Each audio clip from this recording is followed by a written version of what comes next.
Hello, this is Shabelle TV. Welcome to the news in English, live from Mogadishu. With me, I am Omar Noor. The top headlines include Laascaanood protests continue for the 50 days as the Somaliland security forces use the live bullet against the demonstrators. Somali president has called for calm in the northern city of Laascaanood. Puntland State says it dispatched additional troops to Laascaanood to repel the Somaliland attack. United States of America says it will continue the airstrikes against Al-Shabaab militants. A new report reveals that Somalia is one of the most dangerous countries in the world for a journalist. United Nations has delivered food aid from Ukraine to Somalia as the drought crisis continues to worsen in the country. African Union delegation has arrived in Ethiopia for mediation in the conflict in northern Ethiopia.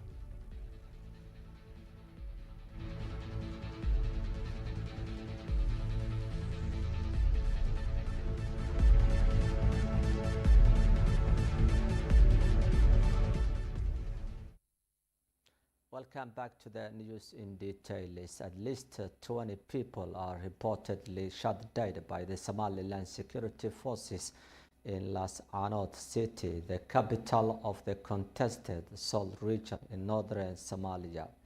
Somali President Hassan Sheikh Mohamud has called for calm and urged the Somaliland administration to seek a solution rather than politics in the city.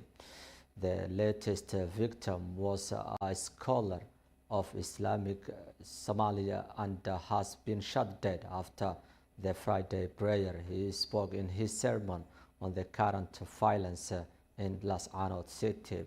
Meanwhile, United States of America, UK and other international partners have condemned the violence in Laascaanood city and called on all sides to de-escalate the tension and begin talks to resolve the current crisis in Laascaanood city. Somaliland has been deploying additional forces to the city to enforce the security after series of demonstrations against the breakaway region of Somaliland for the past 5 days. Somaliland President Musa Bihi Abdi has accused the enemy of Somaliland are behind the current violence in Laascaanood city. Meanwhile, Puntland State said it has deployed troops to Laascaanood city to intervene the situation and support the local residents who are protesting against the presence of Somaliland security forces in the city. Laascaanood has witnessed increasing targeted assassinations and insecurity acts for the past few months as the city residents are against the unionist and against the secessionist administration of Somaliland. Somali President Hassan Sheikh Mohamud said his government will work the peace, unity and the harmonic situation in the country. He has called on Somaliland administration to stop the violence and using the live bullets against the peaceful demonstrators in Laascaanood city.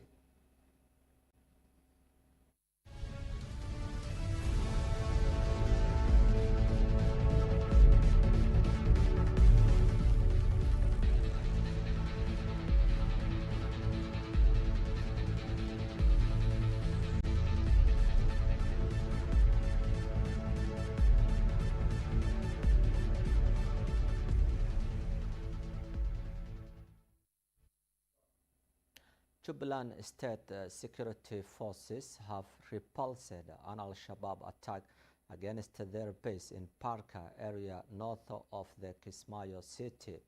A top military official in Kismayo has confirmed that several Al-Shabaab militants were killed during the counter-offensive in the Parka area. Jubaland State also says it will continue the military operations against Al-Shabaab in Lower Juba region, where Al-Shabaab militants still hold swathes of territory. The militant group is facing military pressure from south and central regions after losing swathes of territory in Hiran, Middle Shabelle, and Galgaduud regions. Jubaland State President Ahmed Madobe has recently announced that his regional administration is prepared to launch an offensive against Al-Shabaab to recapture the entire regions of the state. Jubaland is one of the local administrations in Somalia who are fighting against Al-Shabaab militants. Al-Shabaab didn't comment on the latest attack outside Kismayo city, and the militant group is still losing ground in the central regions. Jubaland is backed by the Kenyan forces, who are part of the African Union mission in Somalia known as ATMIS, which is based in several regions in the country. Jubaland State still controls a large ground, including Kismayo, where the militant group were driven out in 2012 after a long and major offensive backed by the Kenyan Defense Forces. Al-Shabaab militants killed dozens of people in the past few days in the latest attacks in Jubaland State.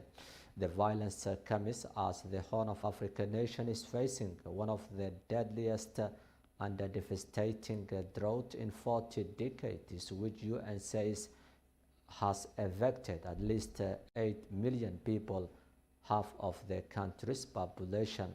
Somalia is now appealing for humanitarian assistance, and the country is facing Al-Shabaab in the battleground.